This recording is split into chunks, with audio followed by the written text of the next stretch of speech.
أشهد أن لا إله إلا الله وحده لا شريك له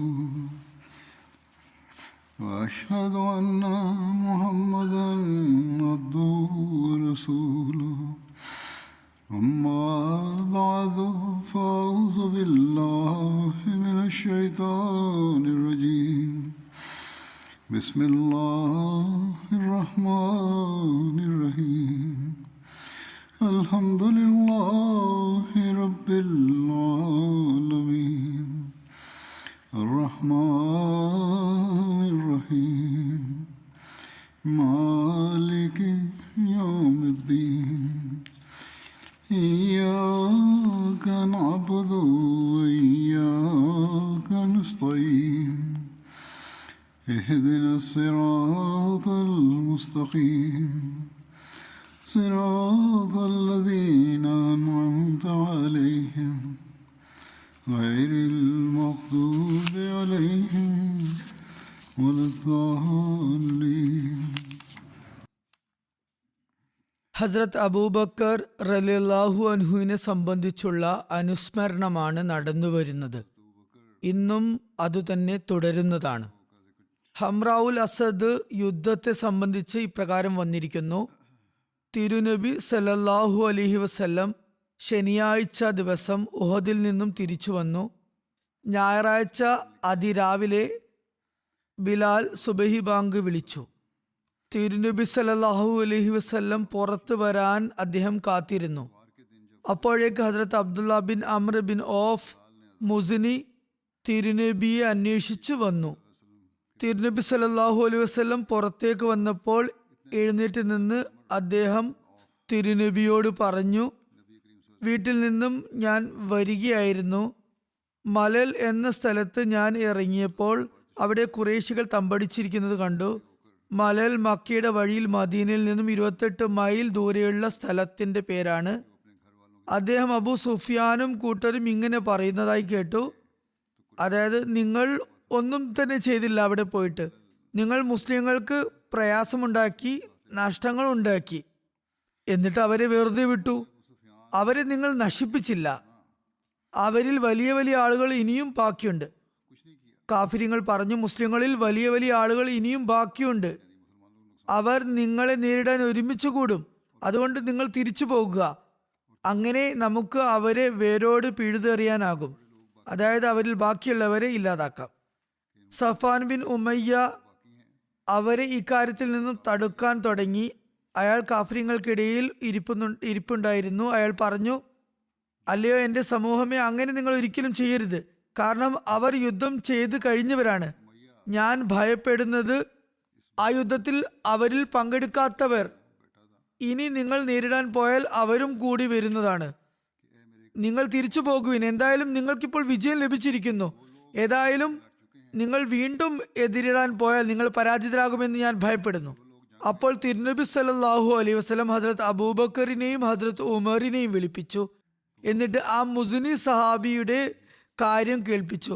അപ്പോൾ അവർ രണ്ടുപേരും പറഞ്ഞു, യാ റസൂലല്ലാഹ് സല്ലല്ലാഹു അലൈഹി വസല്ലം, ശത്രുക്കളിലേക്ക് നീങ്ങിയാലും അവർ നമ്മുടെ കുട്ടികളെ ആക്രമിക്കാതിരിക്കാൻ വേണ്ടി അതാണ് നല്ലത്. തിരുനബി സല്ലല്ലാഹു അലൈഹി വസല്ലം സുബ്ഹി നമസ്കാരം അനുഷ്ഠിച്ച ശേഷം തിരുനബി എല്ലാവരെയും വിളിച്ചുകൂട്ടി. എന്നിട്ട് ഹസ്രത്ത് ബിലാലിനോട് തിരുനബി പറഞ്ഞു, റസൂലുള്ളാഹ് കഴിഞ്ഞ ദിവസം നമ്മോടൊപ്പം യുദ്ധത്തിൽ ഉണ്ടായിരുന്നവരെ, അതായത് ഉഹദ് യുദ്ധത്തിൽ പങ്കെടുത്തവരെ ശത്രുക്കളിലേക്ക് വീണ്ടും യുദ്ധം ചെയ്യാൻ പുറപ്പെടാൻ വിളംബരം ചെയ്യുന്നു എന്ന് ജനങ്ങൾക്കിടയിൽ പോയി ആഹ്വാനം ചെയ്യുക. തിരുനബി സല്ലല്ലാഹു അലൈഹി വസല്ലം തൻ്റെ കൊടി വരുത്തിച്ചു. അത് കഴിഞ്ഞ ദിവസം മടക്കി വെച്ചതായിരുന്നു, അതുവരെ തുറന്നിട്ടുണ്ടായിരുന്നില്ല. തിരുനബി സല്ലല്ലാഹു അലൈഹി വസല്ലം ആ കൊടി ഹസ്രത്ത് അലിക്ക് നൽകി. ഹസ്രത്ത് അബൂബക്കറിന് കൊടുത്തു എന്നും പറയപ്പെടുന്നുണ്ട്. ഏതായാലും മുസ്ലിങ്ങളുടെ ഈ സംഘം മദീനയിൽ നിന്നും 8 മൈൽ അകലെയുള്ള ഹംറാവുൽ അസദിൽ എത്തിയപ്പോൾ ശത്രുക്കൾക്ക് ഭയപ്പാടുണ്ടായി. അവർ മദീനയിലേക്ക് തിരിയാനുള്ള ഉദ്ദേശം ഒഴിവാക്കി മക്കയിലേക്ക് തന്നെ തിരിച്ചുപോയി. ബനു നസീർ യുദ്ധം, ഇത് ഹിജ്രി 4-ാം വർഷമാണ് നടന്നത്. തിരുനബി സല്ലല്ലാഹു അലൈഹി വസല്ലം സഹാബാക്കളുടെ ഒരു ചെറിയ സംഘത്തോടൊപ്പം ബനു നസീറിന്റെ അടുക്കിലേക്ക് പോയി. അത് സംബന്ധിച്ച് വ്യത്യസ്ത നിവേദനങ്ങൾ കാണപ്പെടുന്നുണ്ട്. എന്തിനാണ് തിരുനബി സല്ലല്ലാഹു അലൈഹി വസല്ലം അവിടെ പോയത് എന്നതിനെ കുറിച്ച് വ്യത്യസ്ത നിവേദനങ്ങളുണ്ട്. ഒരു നിവേദന പ്രകാരം തിരുനബി സല്ലല്ലാഹു അലൈഹി വസല്ലം ബനു ആമിറിന്റെ 2 കൊല്ലപ്പെട്ടവരുടെ ബ്ലഡ് മണി വാങ്ങാനായിരുന്നു പോയത്. തിരുനബി സല്ലല്ലാഹു അലൈഹി വസല്ലമയോടൊപ്പം 10ഓളം സഹാബാക്കൾ ഉണ്ടായിരുന്നു. ഹജരത്ത് അബൂബക്കർ, ഹജരത്ത് ഉമർ, ഹജരത്ത് അലിയും അവരിൽ ഉൾപ്പെടുന്നു. തിരുനബി സല്ലല്ലാഹു അലൈഹി വസല്ലം അവിടെ എത്തി അവരോട് തുകയെ പറ്റി സംസാരിച്ചു. അപ്പോൾ യഹൂദികൾ പറഞ്ഞു, അല്ലയോ അബൂ കാസിം, ആദ്യം താങ്കൾ ഭക്ഷണം കഴിച്ചാലും പിന്നെ താങ്കളുടെ കാര്യത്തിലേക്ക് നമുക്ക് കടക്കാം. ആ സമയത്ത് തിരുനബി സല്ലല്ലാഹു അലൈഹി വസല്ലം ചുമരിൽ ചാരി നിൽപ്പായിരുന്നു.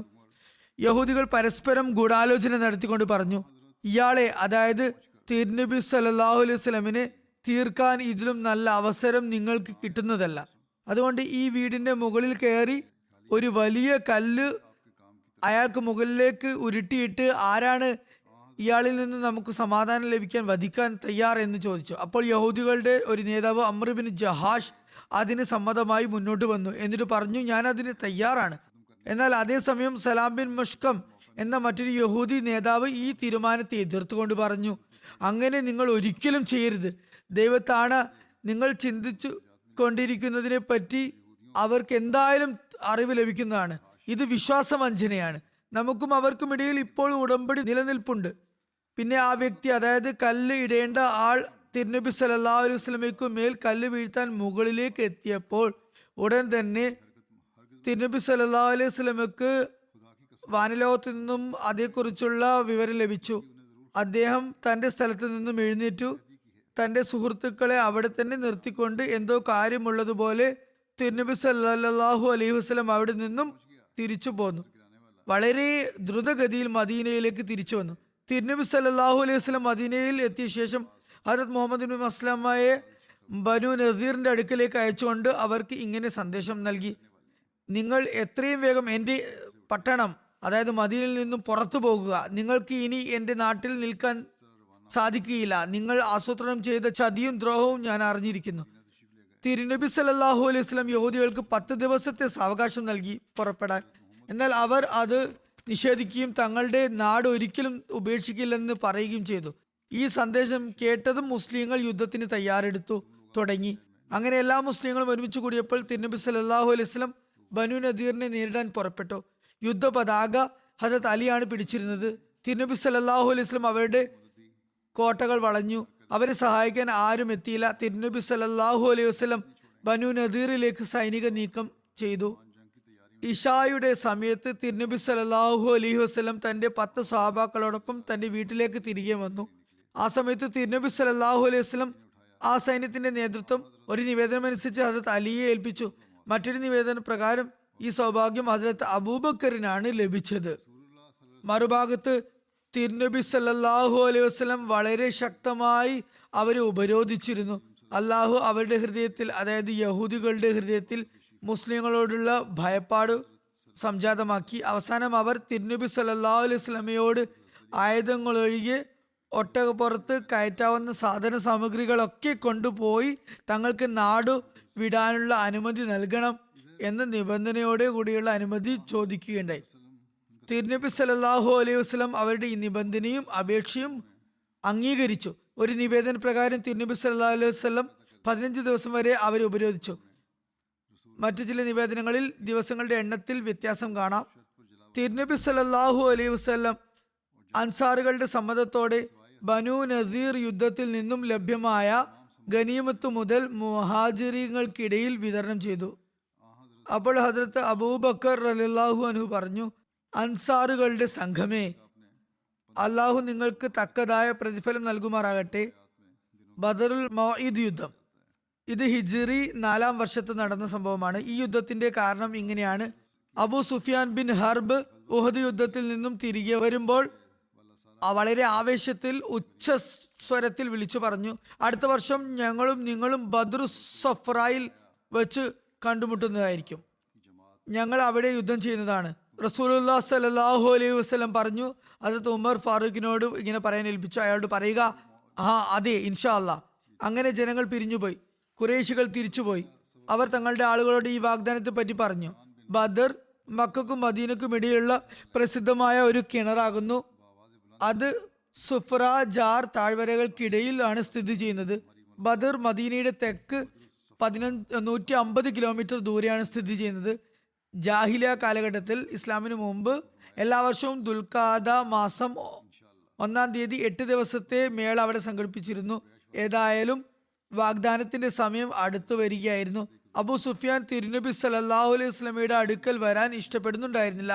അയാൾക്ക് ഭയം ഉളവായി. ഈ നിശ്ചിത സമയത്ത് തിരുനബി സല്ലല്ലാഹു അലൈഹി വസല്ലമയുമായി കൂടിക്കാഴ്ച ഉണ്ടാകരുതെന്ന് അയാൾ ആഗ്രഹിക്കുകയായിരുന്നു. അയാൾ വളരെ ശക്തമായ സൈന്യവുമായി തിരുനബി സല്ലല്ലാഹു അലൈഹി വസല്ലമയെ ആക്രമിക്കാൻ തയ്യാറാവുകയാണെന്ന് ബാഹ്യമായി പ്രകടിപ്പിച്ചിരുന്നു. അയാൾ വലിയ സൈന്യത്തെ സംഘടിപ്പിച്ചു കൊണ്ടിരിക്കുകയാണെന്ന് മദീനക്കാർക്കിടയിൽ വാർത്ത പരത്താനും അറേബ്യയുടെ മുക്കിലും മൂലയിലും ഈ വാർത്ത പരത്തി മുസ്ലിങ്ങളെ ഭയത്തിലാക്കാനും അയാൾ ആഗ്രഹിച്ചു. ഒരു നിവേദന പ്രകാരം ഹസ്രത്ത് അബൂബക്കറും ഹസ്രത്ത് ഉമറും തിരുനബി സല്ലല്ലാഹു അലൈഹി വസല്ലമയുടെ സവിധത്തിൽ ഹാജരായി. അവർ പറഞ്ഞു, യാ റസൂൽ അല്ലാഹ്, അള്ളാഹു തന്റെ ദീനിനെ വിജയിപ്പിക്കുന്നതാണ്. നിശ്ചയമായും തന്റെ നബിക്ക് അന്തസ്സും നൽകുന്നതാണ്. നമ്മൾ അദ്ദേഹത്തോട് വാഗ്ദാനം ചെയ്തതാണ്, സമൂഹത്തോട് വാഗ്ദാനം ചെയ്തതാണ്. ഞങ്ങൾ അത് ലംഘിക്കാൻ താല്പര്യപ്പെടുന്നില്ല. അതായത് കാഫിരീങ്ങൾ അത് ഭീരുത്വമായി ഗണിച്ചാലും അങ്ങ് വാഗ്ദാനമനുസരിച്ച് പുറപ്പെട്ടാലും അള്ളാഹു ആണ്, അതിൽ തീർച്ചയായും അനുഗ്രഹം ഉണ്ടാകും. ഈ കാര്യങ്ങൾ കേട്ടപ്പോൾ തിരുനബി സല്ലല്ലാഹു അലൈഹി വസല്ലം വളരെ സന്തോഷവാനായി. തിരുനബി സല്ലല്ലാഹു അലൈഹി വസല്ലമയ്ക്ക് അബൂ സുഫിയാനും മറ്റും സൈന്യത്തിന്റെ തയ്യാറെടുപ്പ് നടത്തുന്നു എന്ന വിവരം ലഭിച്ചപ്പോൾ തിരുനബി സല്ലല്ലാഹു അലൈഹി വസല്ലം അബ്ദുല്ല ബിൻ റവാഹയെ തന്റെ അഭാവത്തിൽ മദീനയിലെ അമീറായി നിശ്ചയിച്ചു. മറ്റൊരു നിവേദനത്തിൽ അബ്ദുല്ല ബിൻ അബൈ ബിൻ സുലൂലിനെ അമീറായി നിശ്ചയിച്ചു എന്നും വന്നിട്ടുണ്ട്. തന്റെ പതാക ഹസ്രത്ത് അലിക്കാണ് തിരുനബി നൽകിയത്. അങ്ങനെ മുസ്ലിങ്ങളോടൊപ്പം ബദറിലേക്ക് യാത്ര തിരിച്ചു. തിരുനബി സല്ലല്ലാഹു അലൈഹി വസല്ലമയോടൊപ്പം 1500 മുസ്ലിങ്ങൾ ഉണ്ടായിരുന്നു. മുസ്ലിങ്ങൾ ബദർ പ്രദേശത്ത് നടന്നിരുന്ന മേളയിൽ കച്ചവടങ്ങൾ നടത്തി നല്ലപോലെ കച്ചവടത്തിൽ ലാഭമുണ്ടാക്കി 8 ദിവസം തമ്പടിച്ചതിനു ശേഷം തിരിച്ചു മദീനയിലേക്ക് മടങ്ങി. അവിടെ ഉണ്ടായിരുന്ന മേളയിൽ മുസ്ലിങ്ങൾ നല്ലവണ്ണം വ്യാപാരം നടത്തി. ഇനി യുദ്ധമുണ്ടായാൽ അതെന്തായാലും ഉണ്ടാകേണ്ടതാണ്. ഇനി അല്ലെങ്കിൽ തന്നെ ചുരുങ്ങിയത് കച്ചവടം നല്ല നിലയിൽ നടക്കട്ടെ എന്ന് കരുതി. അതിൽ നിന്ന് മുസ്ലിങ്ങൾക്ക് നല്ല ലാഭവും കിട്ടി. ഇങ്ങനെയും എഴുതിയിട്ടുണ്ട്, ഉഹദ് യുദ്ധത്തിൽ അബൂ സുഫിയാൻ മുസ്ലിങ്ങളോട് അടുത്ത വർഷം വീണ്ടും കാണാമെന്ന് വെല്ലുവിളി നടത്തിയതിനെ പറ്റി കൂടുതൽ വിശദീകരിച്ചുകൊണ്ട് ഹസ്രത്ത് മിർസ ബഷീർ അഹമ്മദ് സാഹിബ് ഇപ്രകാരം എഴുതുന്നു.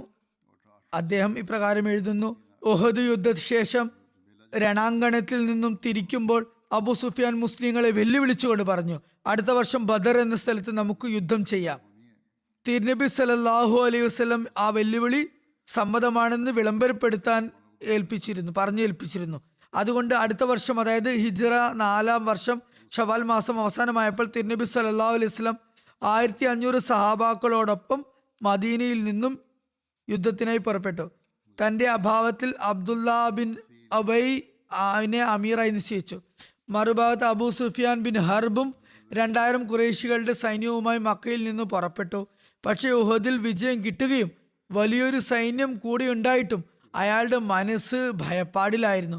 ഇസ്ലാമിന്റെ നാശം ആഗ്രഹിക്കുന്നുണ്ട് എങ്കിലും വലിയ സൈന്യ വ്യൂഹമില്ലാതെ മുസ്ലിങ്ങളെ അഭിമുഖീകരിക്കാൻ അയാൾക്ക് താല്പര്യമുണ്ടായിരുന്നില്ല. അങ്ങനെ അയാൾ മക്കയിൽ ഉണ്ടായിരുന്നപ്പോൾ തന്നെ നുഐം എന്നു പേരുള്ള ഒരു ചേരിയിലും, അതായത് പക്ഷപാതമൊന്നും ചെയ്യാത്ത ഗോത്രത്തിലെ ഒരാളെ മദീനയിലേക്ക് അയച്ചു. മുസ്ലിങ്ങളെ ഭയപ്പെടുത്തിയും കളവ് സത്യമെന്ന പോലെ അവതരിപ്പിച്ച് പറഞ്ഞു പരത്താനും യുദ്ധത്തിന് പുറപ്പെടുത്തുന്നതിൽ നിന്നും അവരെ പിന്തിരിപ്പിക്കാനും പറഞ്ഞേൽപ്പിച്ചു. ശട്ടം കെട്ടി അയാൾ മദീനയിലെത്തി ഖുറൈശികളെ തയ്യാറെടുപ്പിനെയും ശക്തിയെയും ആവേശത്തോടെയും വളരെ ഉല്ലാസത്തോടെയും കള്ളക്കഥകൾ മെനഞ്ഞുണ്ടാക്കി പറഞ്ഞു പരത്തി മദീനയിൽ ഒരു അസ്വസ്ഥത സൃഷ്ടിച്ചു. എത്രത്തോളം എന്നാൽ ചില ദുർബല പ്രകൃതമുള്ളവർ ഈ യുദ്ധത്തിൽ പങ്കെടുക്കാൻ ഭയപ്പെട്ടു തുടങ്ങി. പക്ഷെ തിരുനബി സല്ലല്ലാഹു അലൈഹി വസല്ലം പുറപ്പെടാൻ ആഹ്വാനം ചെയ്തു. നബി സല്ലല്ലാഹു അലൈഹി വസല്ലം തന്റെ പ്രഭാഷണത്തിൽ ഇപ്രകാരം പറഞ്ഞു: നമ്മൾ നിഷേധികളുടെ വെല്ലുവിളി സ്വീകരിച്ചുകൊണ്ട് ആ സന്ദർഭത്തിൽ പുറപ്പെടാൻ വാഗ്ദാനം ചെയ്തതാണ്. അതുകൊണ്ട് നമുക്ക് അത് ലംഘിക്കാൻ ഒരിക്കലും സാധ്യമല്ല. ഒറ്റക്ക് പോകേണ്ടി വന്നാലും ഞാൻ അതിനുവേണ്ടി പോകുന്നതാണ്. ശത്രുക്കൾക്കെതിരിൽ ഞാൻ ഒറ്റക്ക് നെഞ്ച് വിരിച്ച് അടരാടുന്നതാണ്. ഇത് കേട്ടപ്പോൾ ജനങ്ങളുടെ ഭയം ഇല്ലാതായി. വളരെ ആവേശത്തോടെയും ആർജവത്തോടെയും ആത്മാർത്ഥതയോടെയും തിരുനബി സല്ലല്ലാഹു അലൈഹി വസല്ലമയോടൊപ്പം പുറപ്പെടാൻ അവർ തയ്യാറായി.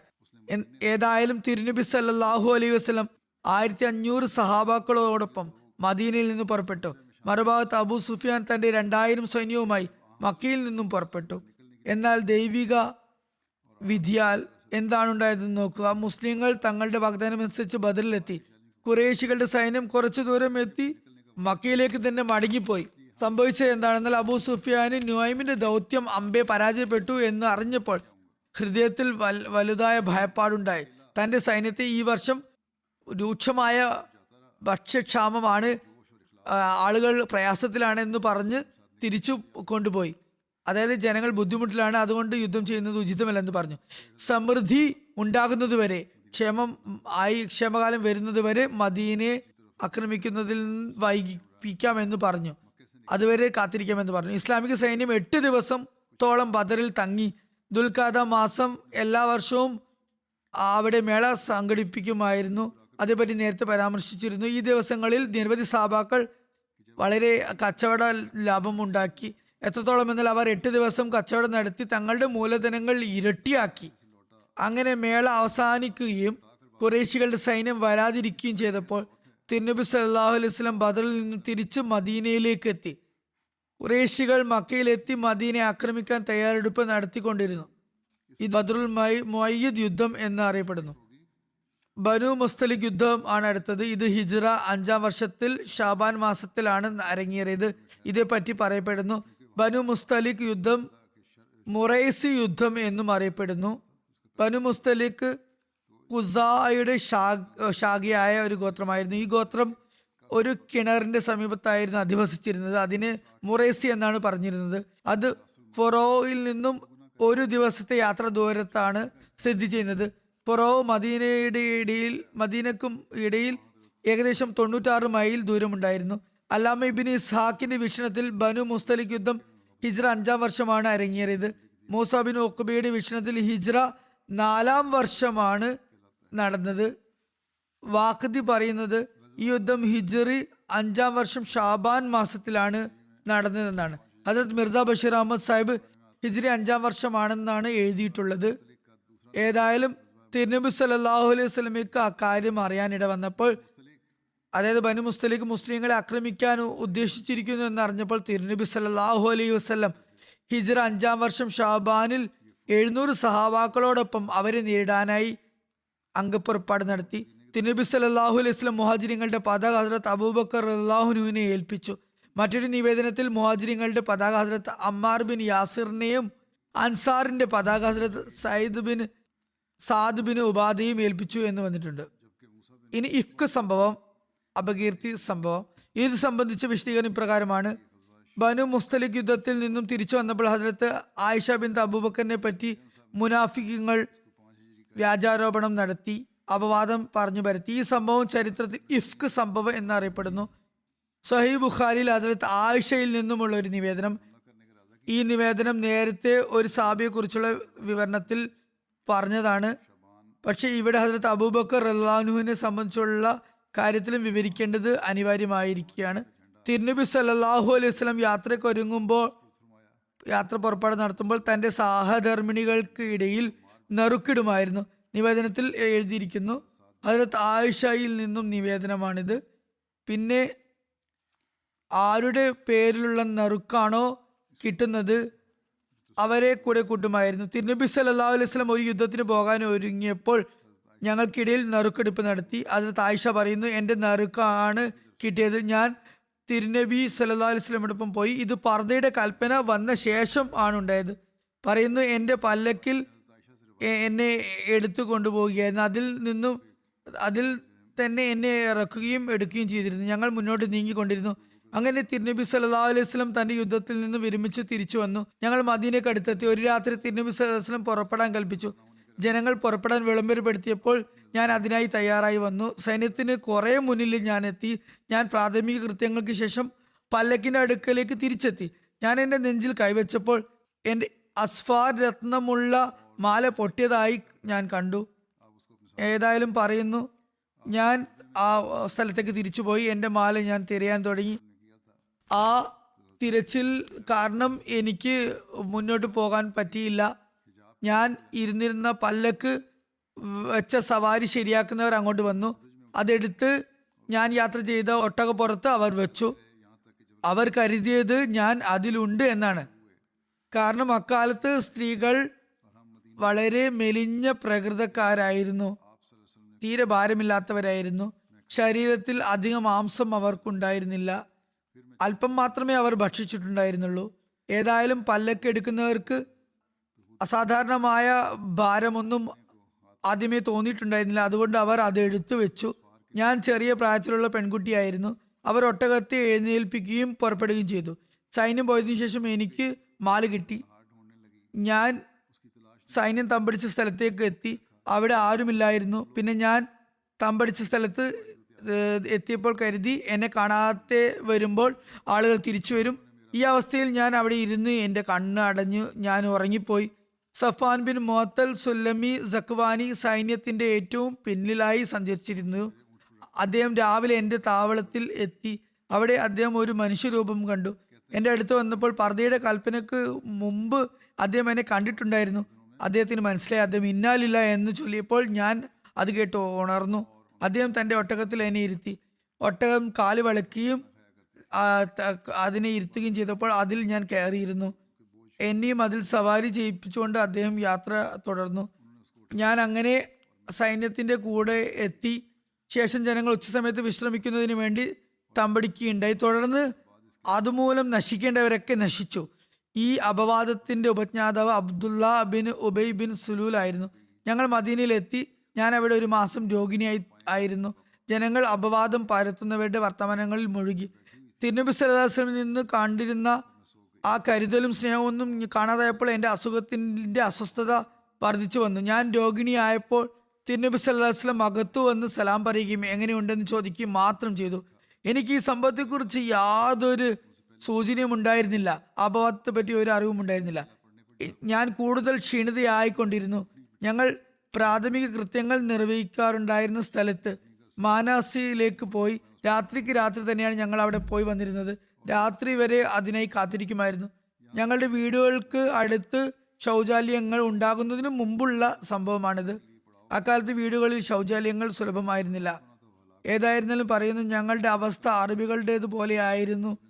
കാടുകളിൽ പോയാണ് പ്രാഥമിക കൃത്യങ്ങൾ, അല്ലെങ്കിൽ ഒറ്റപ്പെട്ട സ്ഥലത്തായിരുന്നു ഒളിഞ്ഞ് മറയുള്ള സ്ഥലത്ത് കൃത്യങ്ങൾ നിർവഹിച്ചിരുന്നത്. ഞാനും ഉമ്മ മുസ്തവും ബിൻതു അബൂ റുഹും പോയി ഞങ്ങൾ നടക്കുകയായിരുന്നു. അവൾ തൻ്റെ നീണ്ട തട്ടത്തിൽ തടഞ്ഞു വീഴാൻ പോയി. അപ്പോൾ അവൾ പറഞ്ഞു, മുസ്ത നശിച്ചു പോയിരിക്കുന്നു. ഞാൻ ചോദിച്ചു, നീ എന്താണ് ഇങ്ങനെ മോശം കാര്യങ്ങൾ പറയുന്നത്? ബദറിൽ ഉണ്ടായിരുന്ന ഒരു വ്യക്തിയെ പറ്റിയാണോ നീ ഇത്ര മോശമായി പറയുന്നത്? അപ്പോൾ അവൾ പറഞ്ഞു, അല്ലയോ നിഷ്കളങ്കയായ പെൺകുട്ടി, ജനങ്ങൾ പറയുന്നതൊന്നും നീ കേട്ടില്ലേ? അങ്ങനെ അവർ അപവാദം പറയുന്നവരുടെ കാര്യങ്ങളെല്ലാം എനിക്ക് പറഞ്ഞു തന്നു. അപ്പോൾ എൻ്റെ അസുഖം മൂർച്ഛിച്ചു. ഞാൻ എൻ്റെ വീട്ടിൽ തിരികെ എത്തിയപ്പോൾ തിരുനബി സല്ലല്ലാഹു അലൈഹി വസല്ലം എൻ്റെ അടുത്ത് വരികയും സലാം പറയുകയും എങ്ങനെയുണ്ടെന്ന് അന്വേഷിക്കുകയും ചെയ്തു. ഞാൻ പറഞ്ഞു, എനിക്ക് എൻ്റെ മാതാപിതാക്കളുടെ അടുത്തേക്ക് പോകാൻ അനുമതി തന്നാലും. ഹദ്റത്ത് ആയിഷ പറയുന്നു, എനിക്ക് എൻ്റെ മാതാപിതാക്കളുടെ അടുത്തേക്ക് പോകാൻ എനിക്ക് അനുവാദം നൽകണം. ഞാൻ എൻ്റെ മാതാപിതാക്കളുടെ അടുത്തെത്തി ആ കാര്യങ്ങൾ എന്താണ്, അതിൻ്റെ യാഥാർത്ഥ്യം എന്ന് അറിയണമെന്ന് ആഗ്രഹിച്ചിരുന്നു. തിരുനബി സല്ലല്ലാഹു അലൈഹി വസല്ലം എനിക്ക് അനുവാദം നൽകി. ഞാൻ എൻ്റെ മാതാപിതാക്കളുടെ അടുത്തെത്തി. ഞാൻ എൻ്റെ മാതാവിനോട് പറഞ്ഞു, ജനങ്ങൾ ഈ കാര്യം എന്തൊക്കെയാണ് പറഞ്ഞുകൊണ്ടിരിക്കുന്നത്? അപ്പോൾ അവർ പറഞ്ഞു, അല്ലേ എൻ്റെ മകളെ, ഈ കാര്യത്തിൽ നീ നിന്റെ മനസ്സിന് ഭാരം നൽകരുത്. അള്ളാഹു ആണ് ഒരാൾക്ക് ഒരു ഭംഗിയുള്ള ഒരു ഭാര്യ ഉണ്ടായിരിക്കുകയും അദ്ദേഹം അവളെ അതിയായി സ്നേഹിക്കുകയും എന്നാൽ അദ്ദേഹത്തിന് വേറെയും ഭാര്യമാരുണ്ടാകുകയും ചെയ്യുമ്പോൾ ഇങ്ങനെയുള്ള സംസാരം ഉണ്ടാകുക സംഭവ്യമാണ്, സാധാരണമാണ്. അപ്പോൾ ഞാൻ പറഞ്ഞു, സുബ്ഹാനല്ലാഹ്, ജനങ്ങൾ ഇങ്ങനെയൊക്കെയാണോ ചർച്ച ചെയ്യുന്നത്? അവർ, അതായത് ഹദ്റത്ത് ആയിഷ പറയുന്നു, ഞാൻ രാത്രി അങ്ങനെ തന്നെ നേരം വെളുപ്പിച്ചു. അതായത് എൻ്റെ കണ്ണുനീർ തോരാതെ എനിക്ക് ഒരു അല്പം പോലും ഉറക്കം വരാതെ ആ രാത്രി ഞാൻ കഴിച്ചു കൂട്ടി.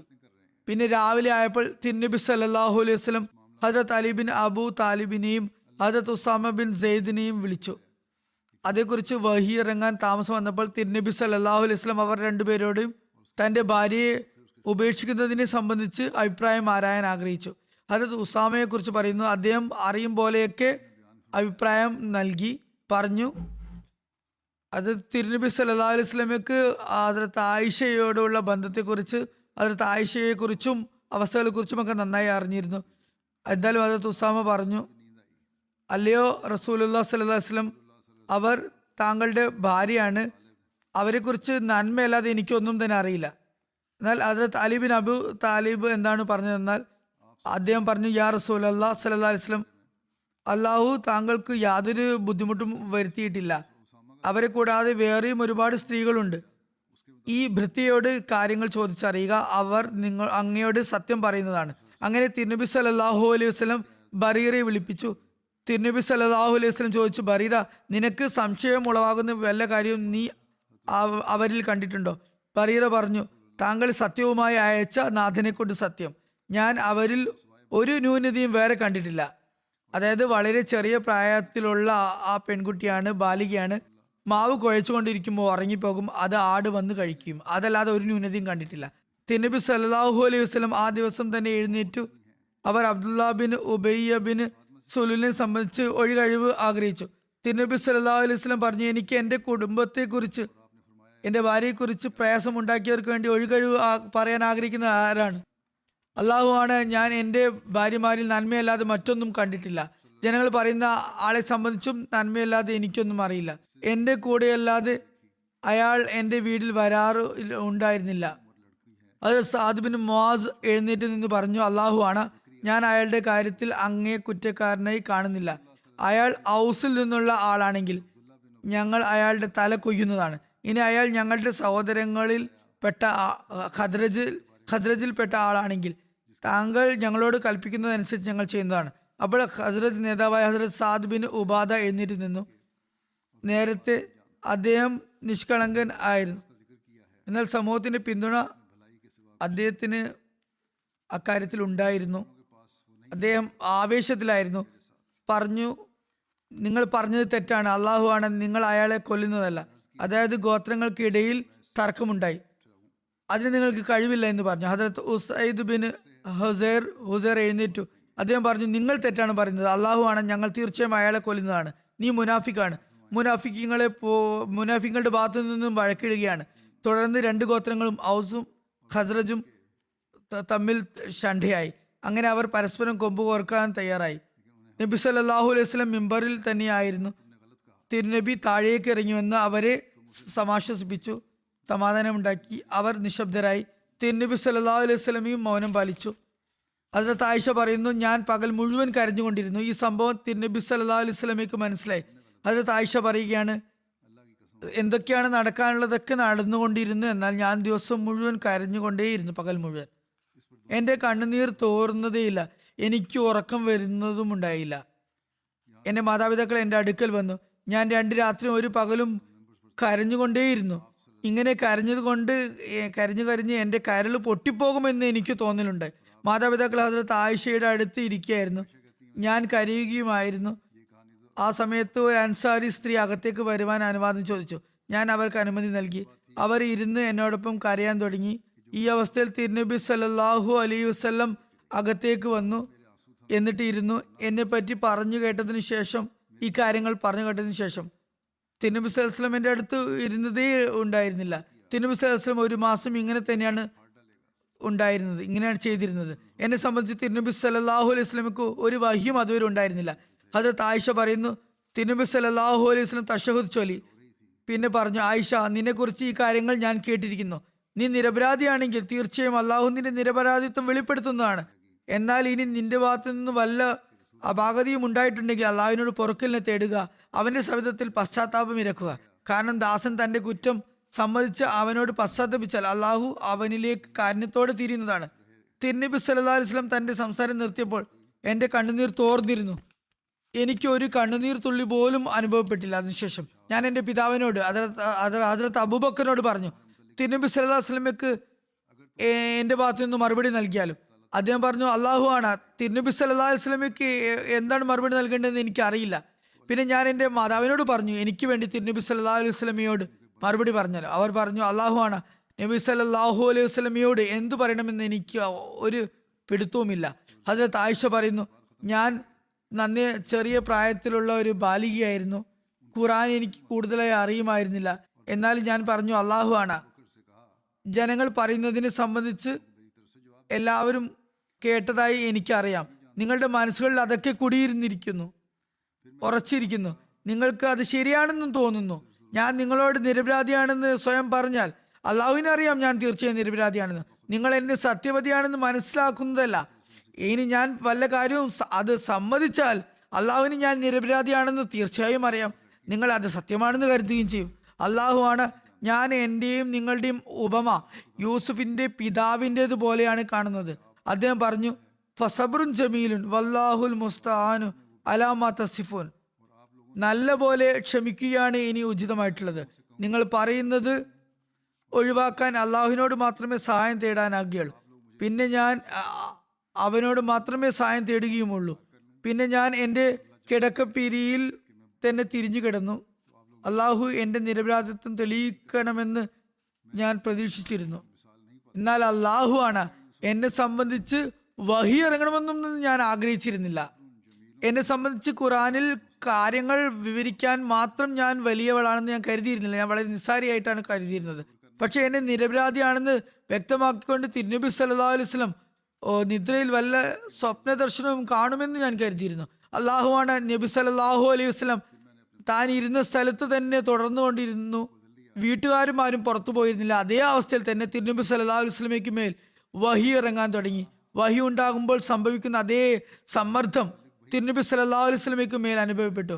ആ തണുപ്പ് കാലത്ത് പോലും തിരുനബി സല്ലല്ലാഹു അലൈഹി വസല്ലമയുടെ മേലിൽ നിന്നും മുത്തുകൾ വീഴുന്നത് പോലെ വിയർപ്പ് കണങ്ങൾ ഉറ്റി വീണുകൊണ്ടിരുന്നു. തിരുനബി സല്ലല്ലാഹു അലൈഹി വസല്ലമിന് ഈ അവസ്ഥ മാറിയപ്പോൾ പുഞ്ചിരിച്ചുകൊണ്ട് ആദ്യമായി എന്നോട് പറഞ്ഞു, ആയിഷ, അള്ളാഹുവിനെ സ്തുതിക്കുക.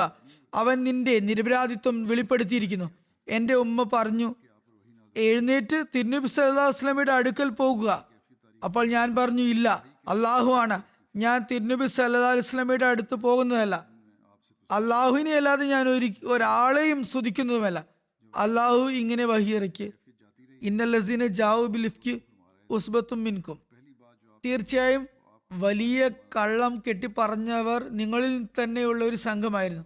അള്ളാഹു എൻ്റെ നിരപരാധിത്വം തെളിയിക്കാൻ വഹി ഇറക്കിയപ്പോൾ ഹസ്രത്ത് ആയിഷയുടെ പിതാവ് ഹസ്രത്ത് അബൂബക്കർ സിദ്ദീഖ് പറഞ്ഞു, അദ്ദേഹം മിസ്തർ ബിൻ അസാസയ്ക്ക് അടുത്ത ബന്ധുവായിരുന്നു, ചെലവിന് കൊടുക്കുമായിരുന്നു. അദ്ദേഹം പറഞ്ഞു, ദരിദ്രനായിരുന്നു, അതുകൊണ്ട് ചെലവിന് കൊടുക്കുമായിരുന്നു.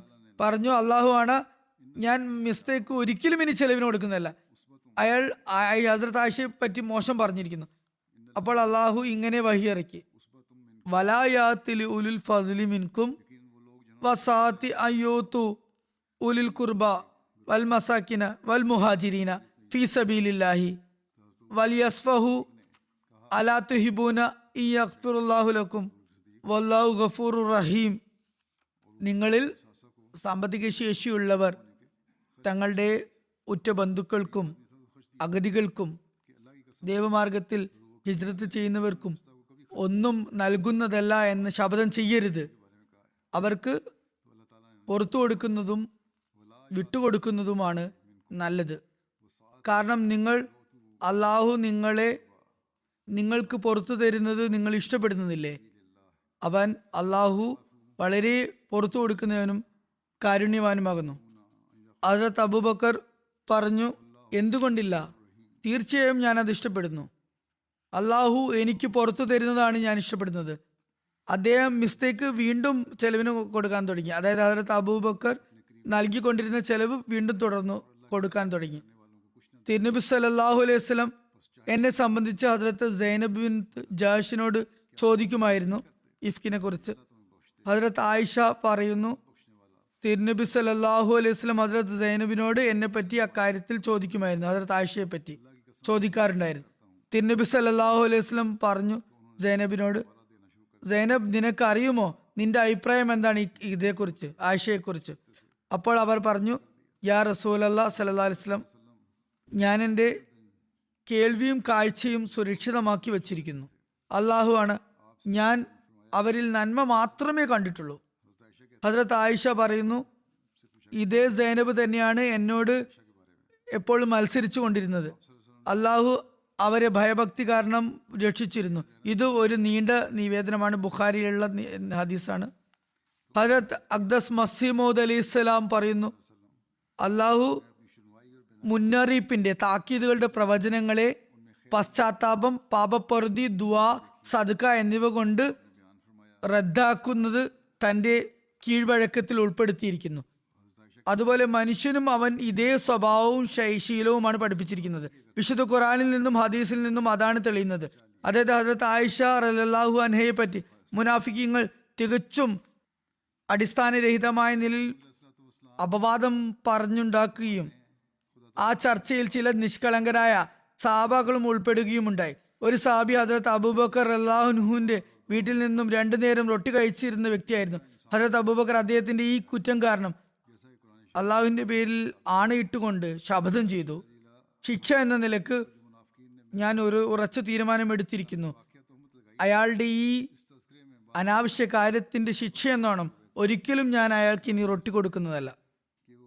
ആ സമയത്ത് ഇങ്ങനെ ആയത്തിറങ്ങി, വലിയ അഫു വലിയ സ്ഫഹു അലാ തുഹിബൂന അയ്യഗ്ഫിറുല്ലാഹു ലക്കും വല്ലാഹു ഗഫൂറുർ റഹീം. അപ്പോൾ ഹസരത്ത് അബൂബക്കർ റളിയല്ലാഹു തന്റെ ആ ശബ്ദം ഒഴിവാക്കി റൊട്ടി തുടർന്നും കൊടുക്കുകയുണ്ടായി.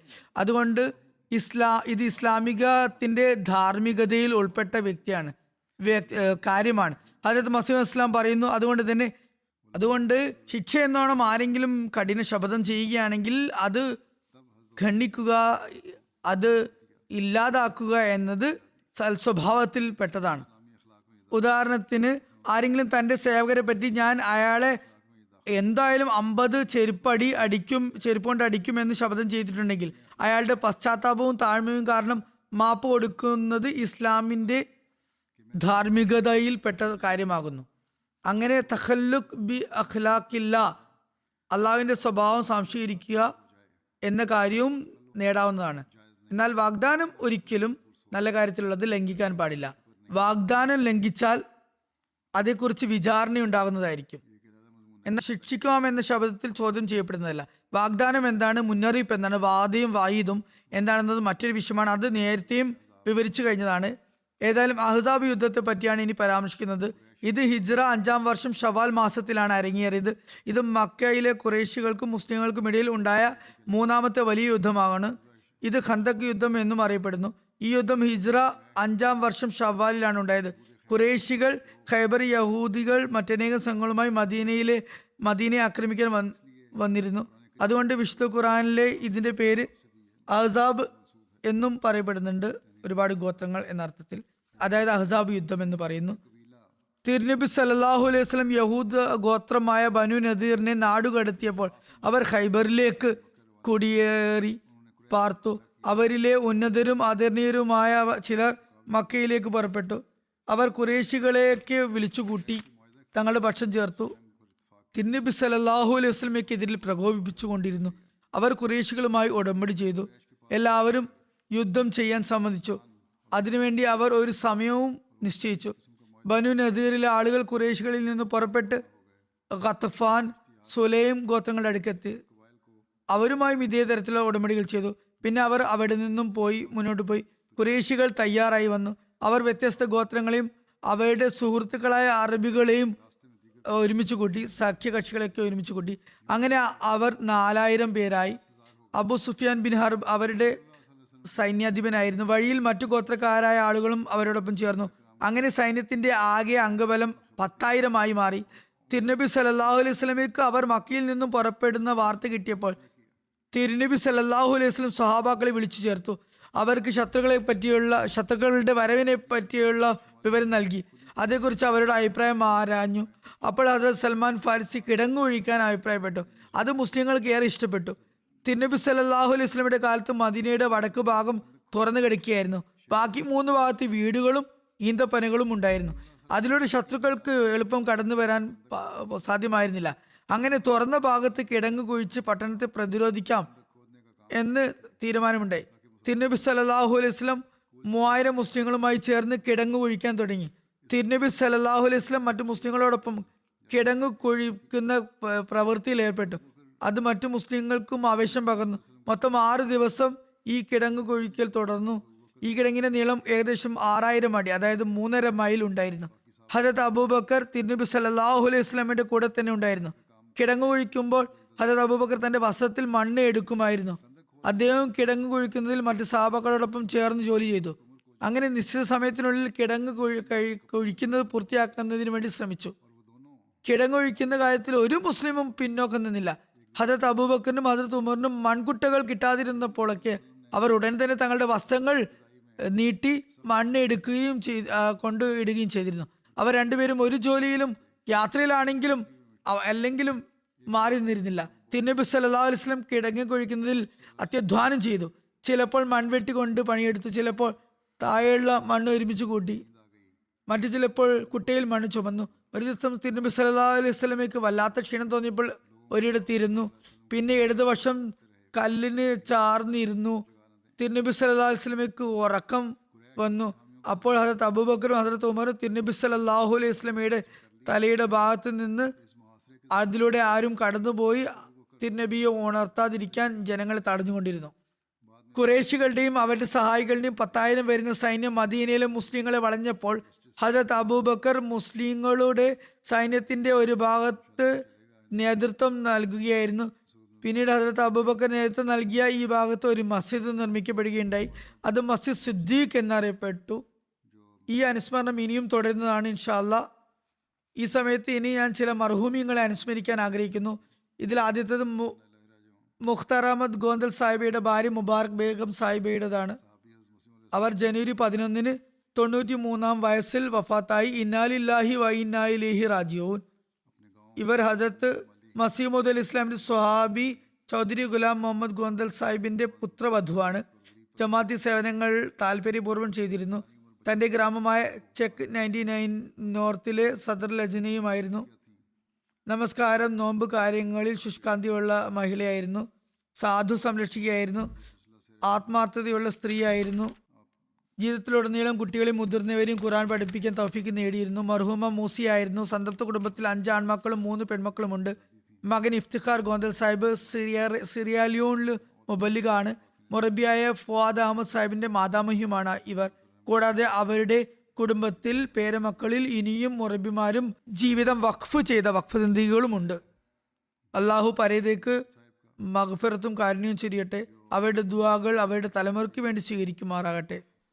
രണ്ടാമത് അനുസ്മരിക്കാനുള്ളത് മീർ അബ്ദുൽ വഹീദ് സാഹിബിനെയാണ്. അദ്ദേഹം ജനുവരി 12 13 മധ്യേയുള്ള രാത്രി വഫാത്തായി.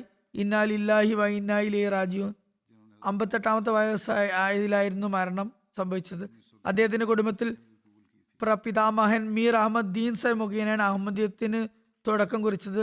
അദ്ദേഹം ഹദരത്ത് ഖലീഫത്തുൽ മസീഹ് അവ്വലിന്റെ കാലത്ത് 1911 അഹമ്മദിയത്ത് സ്വീകരിക്കുകയാണ് ഉണ്ടായത്. കുടുംബത്തിൽ ഏക അഹമ്മദിയായിരുന്നു അദ്ദേഹം. മാതാവിന്റെ കുടുംബത്തിൽ മാതാമഹൻ ഷെയ്ഖ് അല്ലാ ബക്ഷ് സാഹിബ് അബന്നു മുഖേനയാണ് അഹമ്മദിയത്തിന് തുടക്കം കുറിച്ചത്. അബ്ദുൽ വാഹിദ് സാഹിബിന്റെ പിതാമഹന്റെ പേര് അബ്ദുൽ കരീം സാഹിബ് എന്നായിരുന്നു. അദ്ദേഹത്തിന് തബ്ലീഗിൽ വലിയ താല്പര്യമായിരുന്നു. അതുകൊണ്ട് അദ്ദേഹത്തിന്റെ പിതാമഹൻ പിഷാവറിൽ മൗലവി അബ്ദുൽ കരീം എന്നാണ് അറിയപ്പെട്ടിരുന്നത്. നല്ല വായനാശീലമുണ്ടായിരുന്നു. സ്വന്തമായി ലൈബ്രറിയും അദ്ദേഹം ഉണ്ടാക്കിയിരുന്നു. 1974 അസംബ്ലിയിൽ ഹസ്രത്ത് ഖലീഫത്തുൽ മസീഹ് സാലിസിന്റെ നേതൃത്വത്തിൽ ജമാഅത്തിന്റെ സംഘം പോകപ്പോൾ വളരെ ദുർലഭമായ പല അമൂല്യ പുസ്തകങ്ങളും ആവശ്യമായി വന്നു. അപ്പോൾ അദ്ദേഹത്തിന്റെ ലൈബ്രറിയിൽ നിന്നാണ് അത് ലഭ്യമാക്കിയത്. ഇത് അദ്ദേഹത്തിന്റെ സഹോദരി ഭർത്താവ് നൽകിയ നിവേദനമാണ്.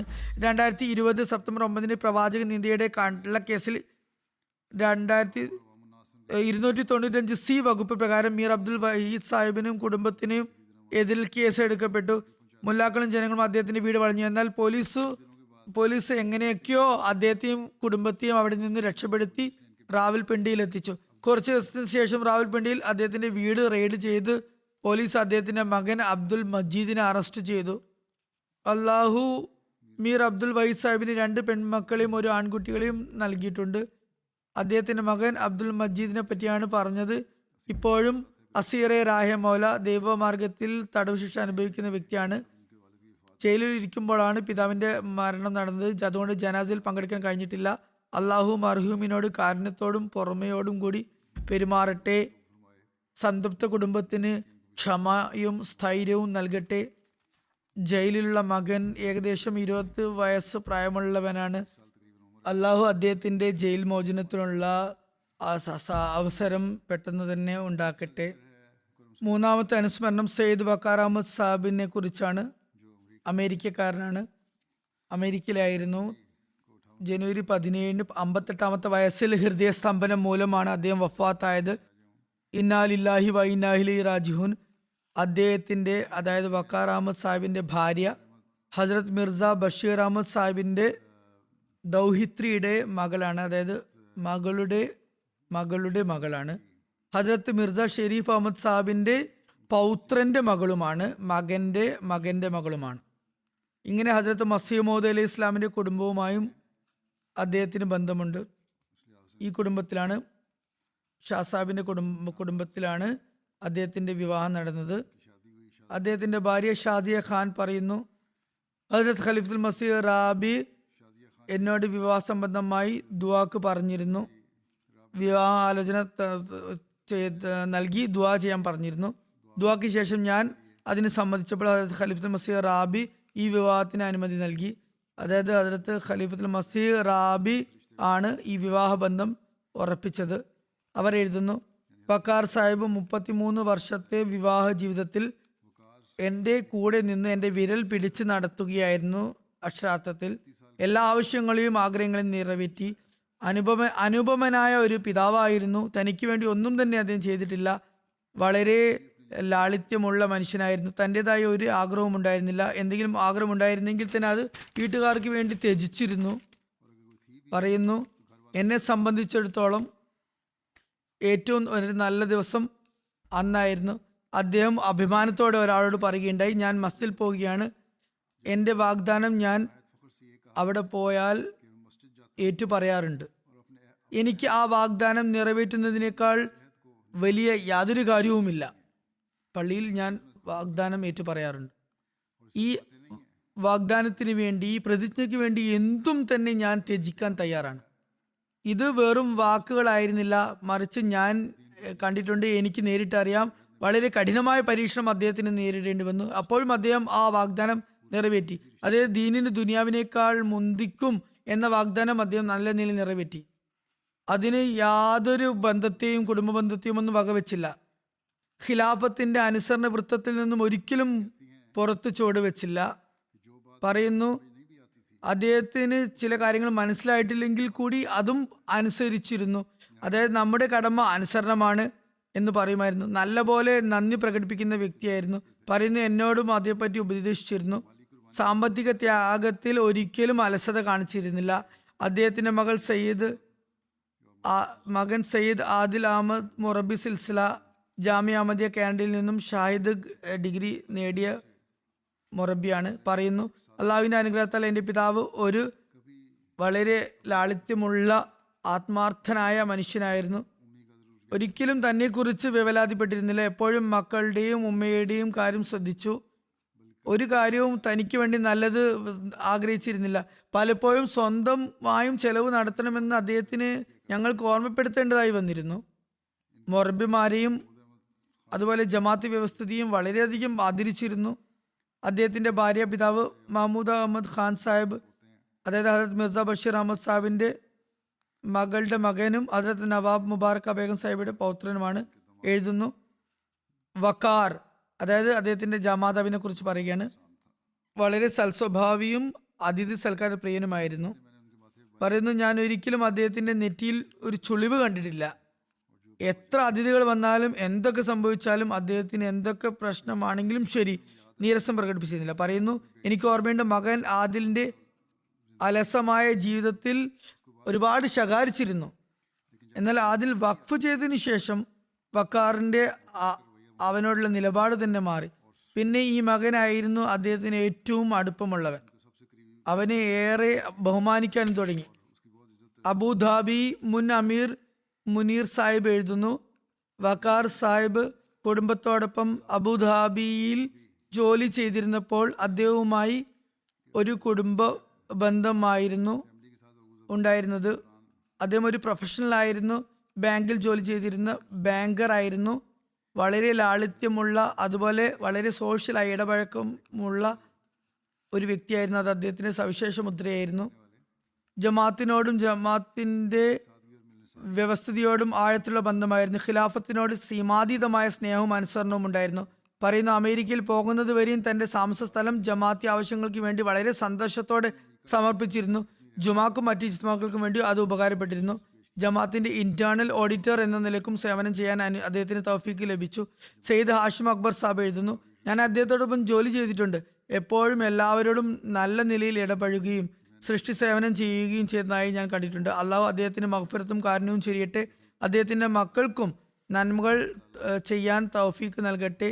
അദ്ദേഹത്തിന്റെ ദുആകൾ മക്കൾക്ക് വേണ്ടി സ്വീകരിക്കട്ടെ. ഇവരുടെ എല്ലാവരുടെയും ജനാസ ഞാൻ നമസ്കാരത്തിന് ശേഷം അനുഷ്ഠിക്കുന്നതാണ് ഇൻഷാ അല്ലാഹ്.